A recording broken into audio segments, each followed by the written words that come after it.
ಈ ಒಂದು ವಕ್ಫ್ ಹಟಾವೋ ದೇಶ ಬಚಾವೋ ಅನ್ನುವಂಥ ಜನಜಾಗೃತಿಯ ಸಭೆಯಲ್ಲಿ ಪಾಲ್ಗೊಂಡಂಥ ಎಲ್ಲ ರಾಯಚೂರು ಜಿಲ್ಲೆ ನನ್ನ ಪೂಜ್ಯ ಹಿರಿಯರೇ, ಅಣ್ಣ ತಮ್ಮಂದರೆ, ಪತ್ರಕರ್ತ ಬಂಧುಗಳೇ, ನಾವು ಈ ಹೋರಾಟ ಜನಜಾಗೃತಿ ಸಲುವಾಗಿ ಮಾಡ್ತಾ ಇದ್ದೀವಿ. ವಕಫ್ ಅನ್ನೋಂಥ ಒಂದು ದೊಡ್ಡ ಕ್ಯಾನ್ಸರ್ ಪಿಡುಗು ಈ ದೇಶದಲ್ಲಿ ವ್ಯಾಪಕವಾಗಿ ಬೆಳೆದಿದೆ. ನಾವೇನು ತಿಳ್ಕೊಂಡಿವಲ್ಲ, ಬರೀ ರಾಯಚೂರು ಜಿಲ್ಲೆಯಲ್ಲಿ 4500 ಎಕರೆ ಇದೆ, ಅಲ್ಲಿ 1800 ಎಕರೆ ಇದೆ, ಇಲ್ಲಿ 2000 ಎಕರೆ ಇದೆ ಅಂತಲ್ಲ. ಅವರ ಗುರಿ ಬರೀ ಈಗಿರುವಂಥ ದಾಖಲೆಗಳನ್ನು ಬಿಟ್ಟು ಇನ್ನೊಂದು ದಾಖಲೆ ಇದೆ ಅವ್ರ ಬಳಿ, ವಕಫ್ದವ್ರ ಬಳಿ. ಆ ದಾಖಲೆ ಯಾಕಂದ್ರೆ ನಾವು ಬಿಜಾಪುರನಾಗ ನೋಡಿದ್ವಿ. ನಮ್ಮ ಅರವಿಂದ್ ಲಿಂಬಾವಳಿ ಅವರು, ರಮೇಶ್ ಅಣ್ಣ ಜಾರಕಿಹೊಳಿ ಅವರು ಹೇಳಿದ್ರು, ನಮ್ಮದು ಪೊಲೀಸ್ ಹೆಡ್ ಕ್ವಾರ್ಟರ್ ಪೂರ್ತಿ 150 ಎಕರೆ ವಕಫ್ ಮಾಡ್ಕೊಂಡಾರ. ಸಿವಿಲ್ ಹಾಸ್ಪಿಟಲ್ಲು 175 ಎಕರೆ ಪೂರ್ತಿ Waqf, DC office Waqf, DC ಮನಿ ವಕಫ್, SP ಮನಿ ವಕಫ್. ಅಂದರೆ ಇಂಥ ಒಂದು ದೊಡ್ಡ ಷಡ್ಯಂತ್ರ ಈ ದೇಶದ ಮೇಲೆ ನಡೆದಾಗೂ ಸಹಿತ ಅದು ನಾವು ಹೋರಾಟ ಮಾಡ್ತೀವಿ ಅಂದ್ರೆ ಅದಕ್ಕೊಂದು ಏನೇನೋ ಕಲರ್ ಕೊಡ್ತಾರೆ. ಅವ್ರು ಯಾಕೆ ಬಂದಿಲ್ರಿ, ಇವ್ರು ಯಾಕೆ ಬಂದಿಲ್ರಿ, ನೀವು ಅವ್ರಿಗೆ ಫೋನ್ ಮಾಡಿ ಹೇಳಿರಿ. ಅವ್ರಿಗಿಂತ ನಾವೆಲ್ಲ ಆಯಾ ಭಾಗದ ಹಿರಿಯರಿಗೆ ಹೇಳಿವಿ, ನೋಡ್ರಪ್ಪ, ನಿಮ್ಗೆ ದೇಶ, ನಮ್ಮ ಧರ್ಮ, ನಮ್ಮ ರೈತರು ಉಳಿಬೇಕಾದ್ರೆ ಬರ್ರಿ. ಇಲ್ರಿ, ನಾವು ಬರ್ಬೇಕಂತ ಮಾಡಿದ್ದೀವಿ, ಏನು ಮಾಡೋದು, ಮ್ಯಾಗಿಂದು ನಮ್ಗೆ ಭಾಳ ಸ್ಟ್ರಿಕ್ಟ್ ಆಗಿ ಆಕ್ಷನ್ ಏನದು ಆರ್ಡರ್ ಆಗಿದೆ, ಬಿಡ್ರಿ. ನಾವು ಜನರನ್ನ ಜಾಗೃತಿ ಮಾಡ್ತಾ ಇದ್ದೀವಿ. ನಾವು ಭಾರತೀಯ ಜನತಾ ಪಾರ್ಟಿಯ ಕಾರ್ಯಕರ್ತರೇ. ನಾ 6 ಸಲ ಆರಿಸಿ ಬಂದೀನಿ BJPದಿಂದ. ರಮೇಶ್ ಅಣ್ಣ ಜಾರಕಿಹೊಳಿ 5 ಸಲ 6 ಸಲ ರೀ, 7 ಸಲ. ನಮ್ಮ ಅರವಿಂದ್ ಲಿಂಬಾವಳಿ ಅವರು ಎಷ್ಟು ಟರ್ಮ್ ರೀ? 4 ಸಲ, 1 ಸಲ MLC, 4 ಸಲ MLA, 1 ಸಲ MLC. ಮಾನ್ಯ ಕುಮಾರ್ ಬಂಗಾರಪ್ಪನವರು 4 ಸಲ MLA, ಸಣ್ಣ ನೀರಾವರಿ ಮಂತ್ರಿ. ನಮ್ಮ ಸಿದ್ದೇಶಣ್ಣ 2 ಸಲ ಬಂದಿರಿ, 4 ಸಲ MP, ಕೇಂದ್ರ ಮಂತ್ರಿ. ಅವ್ರ ಅಪ್ಪ ರೇಟ್ 4 ಸಲ 3 ಸಲ ರೀ, 2 ಸಲ G ಮಲ್ಲಿಕಾರ್ಜುನಪ್ಪನವರು. ನಮ್ಮ BP ಹರೀಶ್ ಅವರು 2 ಸಲ ರೀ, 2 ಸಲ. ಮತ್ತು ಮಾಜಿ MLAಗಳು ಯಾರಿದ್ದೀರಪ್ಪ? ಆ BU ನಾಯಕರು ನಿಮ್ದು 2 ಸಲ MP ಏನ್ರಿ, 1 ಸಲ MLA. ಇನ್ನು ಮುಂದೆ ಆಗೋದೈತಿ ನಮ್ದು ಗ್ಯಾರಂಟಿ. ಬಂಧುಗಳೇ, ಇವತ್ತು ಹೇಳ್ತಾರೆ ನಮಗೆ, ನಾವು ಪಕ್ಷದ ನಿಷ್ಠಾವಂತ ಕಾರ್ಯಕರ್ತರಲ್ಲ. ಈ ಹೋರಾಟವನ್ನು ನಮಗೇನು ಹುಚ್ಚಿಡ್ದ ದನ ಹೋರಾಟ ಮಾಡ್ಲಕ್ಕ. ಈಗೇನು MLA ಇಲೆಕ್ಷನ್ ಐತೆ, MP ಇಲೆಕ್ಷನ್ ಐತೆ, ZP ಇಲೆಕ್ಷನ್ ಐತೆ, ಕಾರ್ಪೊರೇಷನ್ ಇಲೆಕ್ಷನ್ ಐತೆ, ಯಾವ ಇಲೆಕ್ಷನು ಇಲ್ಲ. ಸಿದ್ದರಾಮಯ್ಯನವ್ರನ್ನ ಹೋರಾಟ ಪ್ರಾರಂಭ ಮಾಡಿದಾಗ ಬಿಜಾಪುರ್ನಲ್ಲಿ ಸುಮಾರು 20,000 ಜನರು ಕೂಡಿದ್ರು ಮೊದಲೇ ಹಂತದಲ್ಲಿ. ನಮ್ಮಲ್ಲಿ 16,000 ಎಕರೆ ವಕಫ್. ಜಮೀರ್ ಅಹ್ಮದ್ ಖಾನು ಬಿದರ್ನಿಂದ ಚಾಲೂ ಮಾಡ್ದ. ವಕಫ್ ಎಲ್ಲ ನಮ್ಮ ಆಸ್ತಿ, ಹಮಾರೇ ಹೇ ರೇ ಆಸ್ತಿಯ ಹೇಳ್ತಾನ. ನೋಡಿ, ಏನು ಇವರಪ್ಪ ಇವ್ರು ಮುತ್ಯ ಇಲ್ಲಿ ಗಂಟಿಟ್ಟಿದ್ದಾರೆ ನಮ್ಮ ದೇಶನಾಗ. ಅಲ್ಲಿ 13,000 ಎಕರೆ ಬಿದರ್, ಕಲಬುರಗಿ ಒಳಗೆ 15,000 ಎಕರೆ. ಯಾದಗಿರಿಗೆ ಬಂದ, ಯಾದಗಿರಿ ಒಳಗೆ ಫೋಟೋ ತೋರಿಸದ ಹಿಂಗೆ, खबरस्तान कैसे हरे रंग का है करे, ऐसा ही करने शैतान को ऐसे होना. ना क्या बेंदना क्या चले कर्नाटक में तेरा सिद्धरामैया साहब ने बोला है. सिद्धरामैया क्या साहब बोलता है, क्या बोलता है, उनका बात सुन रहे हैं क्या अभी?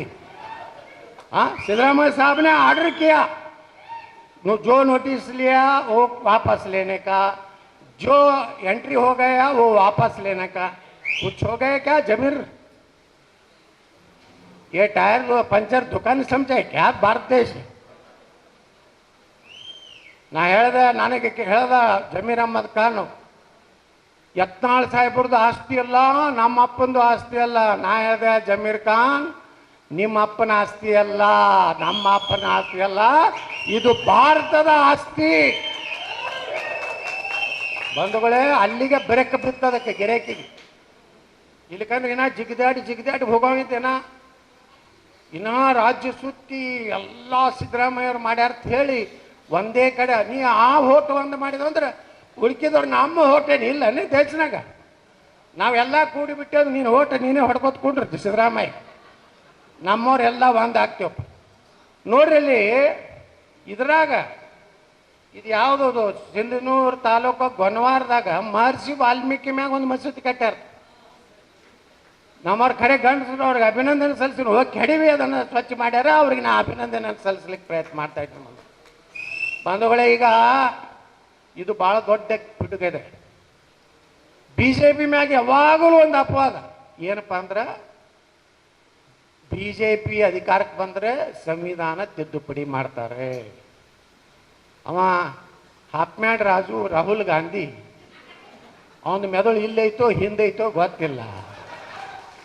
ಒಂದು ಹೋಗ ನಾನೇ ಲೋಕಸಭಾದಾಗ ಒಂದು ಸಂವಿಧಾನ ಬುಕ್ ಒಳಗೇನು ಪೇಜ್ ಅಟ್ಟೋದೋ ಗೊತ್ತಿಲ್ಲ, ಏನೇನು ಅಂಬೇಡ್ಕರ್ ಅವ್ರು ಬರ್ದಾರ ಅನ್ನೋದು ಗೊತ್ತಿಲ್ಲ. ಯಾಕಂದ್ರೆ ಗೊತ್ತು ಹೆಂಗಿರ್ತದೆ, ಬಟಾಟಿಯಿಂದ ಬಂಗಾರ ಮಾಡ್ತೀನಿ, ಜಿಲೇಬಿ ಫ್ಯಾಕ್ಟ್ರಿ ತೆಗಿತೀನಿ, ಇವನು ತಲೆ ಐತೈತಿರೆ. ಜಿಲೇಬಿ ಫ್ಯಾಕ್ಟ್ರಿ ಎಲ್ಲೆಲ್ಲಿ ಮಾಡಿದಾರಲ್ರಿ, ರಾಯಚೂರಿನಾಗ ಯಾವ್ದಾರು ದುರ್ಗವ ದ್ಯಾಮ ಒಂದು ಜಾತ್ರೆಗೆ ಅಲ್ಲಿ ಬೆಲ್ಲದ ಜಿಲೇಬಿ ಮಾಡ್ಕೊತ ಕೂತಿರ್ತಾರೆ ಹೆಣ್ಮಕ್ಳು, ಅಲ್ಲಿ ತಿಂತೀವಪ್ಪ. ಇವ ಫ್ಯಾಕ್ಟ್ರಿನೇ ತೆಗಿತಾಂತ. ಹೊಲದಾಗ ಮಡಿ ಒಳಗೆ ಹಿಂಗೆ ಊರ್ತಂತದೇನು ಜಿಲೇಬಿ, ಅದು ಹಿಂಗೆ ದೊಡ್ಡದ ಗಿಡ ಆಗಿ ಜಿಲೇಬಿ ಬೀಳ್ತದೆ. ಎಂಥ ಪುಣ್ಯಾತ್ಮ ಸಂವಿಧಾನ ಬಗ್ಗೆ ಭಾಳ ಮಾತಾಡ್ತಾರೆ ನಮ್ಮ ವಿರುದ್ಧ. BJP ಬಂದ್ರೆ ಸಂವಿಧಾನ ಚೇಂಜ್ ಆಗ್ತದೆ. ಇದು ಎಷ್ಟು ದಿವಸ ಸರಿ ಸುಳ್ಳು ಹೇಳೋದು. ಅಟಲ್ ಬಿಹಾರಿ ವಾಜಪೇಯಿ ಸರ್ಕಾರದಾಗ ನಾನೇ ಮಂತ್ರಿ ಇದ್ದೆ. 6.5 ವರ್ಷ ಸರ್ಕಾರ ಇತ್ತು. ಸಂವಿಧಾನ ಏನಾದ್ರು ಬದಲಾವಣೆ ಮಾಡಿದ್ವೇನ್ರಿ ನಾವು? ಇವತ್ತು ನರೇಂದ್ರ ಮೋದಿಯವರು 10 ವರ್ಷ ಮುಗಿಸಿ ಇವತ್ತು 11ನೇ ವರ್ಷ ಅದಾರ. ಸಂವಿಧಾನ ಎಲ್ಲರೂ ಬದಲಾವಣೆ ಮಾಡಿವೆ. ನಮ್ಮದೇ ಮೆಜಾರಿಟಿ ಇತ್ತಲ್ಲ, ಈ ಸಲ ಮೆಜಾರಿಟಿ ಕಡಿಮೆ ಇರ್ಬೋದು. 303 ಸೀಟ್ ಇದ್ದಾಗ ನಾವು ಸಂವಿಧಾನ ಬದಲಾವಣೆನೇ ಮಾಡಿಲ್ಲ. ಈ ದೇಶನಾಗ ದೊಡ್ಡ ವ್ಯವಸ್ಥಿತವಾಗಿ ಸಂಚು ನಡೆದಿದೆ. ನಿಮಗೆಲ್ಲ ಗೊತ್ತಿರಲಿ, ಜಮ್ಮು ಕಾಶ್ಮೀರದಲ್ಲಿ 370ನೇ ಕಾನೂನು ಇತ್ತು. ಯಾರು ಮಾಡಿದ್ದದು? ವಿಶೇಷ ಸ್ಥಾನಮಾನ ಯಾರು ಕೊಟ್ಟಿದ್ದು? BJP ನೆಹರು ಕೊಟ್ಟಿದ್ದಲ್ಲ. ಜವಾಹರ್ಲಾಲ್ ನೆಹರು ಬಾಬಾ ಸಾಹೇಬ್ ಅಂಬೇಡ್ಕರ್ ಅವರ ಮನಸ್ಸಿನ ವಿರುದ್ಧ ಆ ಕಾನೂನು ತಂದರು. ಏನೈತೆ ಆ ಕಾನೂನದಾಗ? ಏನೇನಿತ್ತು ಅಲ್ಲಿ? ಮೀಸಲಾತಿ ಇರಲಿಲ್ಲ. ಗ್ರಾಮ ಪಂಚಾಯತಿ ಹಿಡಿದು MLA MP ತನ ಯಾವ SC ST ಜನಾಂಗದವರು MLA MP ಆಗ್ಲಿಕ್ಕೆ ಸಾಧ್ಯ ಇರಲಿಲ್ಲ.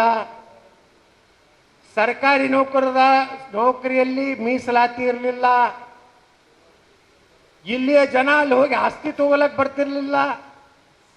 ಅವರು ಕಾಶ್ಮೀರದವರು ಇಲ್ಲಿ ಆಸ್ತಿ ತಗೋಬೋದು, ಅಲ್ಲಿ ಹೆಣ್ಣಾಗ್ಲಕ್ಕೆ ಬರ್ತಿದ್ದಿಲ್ಲ.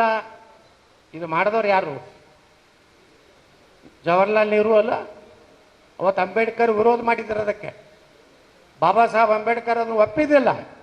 ಆ ಶೇಖ್ ಅಬ್ದುಲ್ಲಾ, ಪಂಡಿತ್ ಜವಾಹರ್ಲಾಲ್ ನೆಹರು ಇಬ್ಬರು ಕೂಡಿ ಗಾಂಧಿ ಕಡೆಯಿಂದ ಪ್ರೆಷರ್ ಮಾಡಿಸಿ ಆರ್ಟಿಕಲ್ 370 ತಂದ್ರ ಬಂಧುಗಳೇ.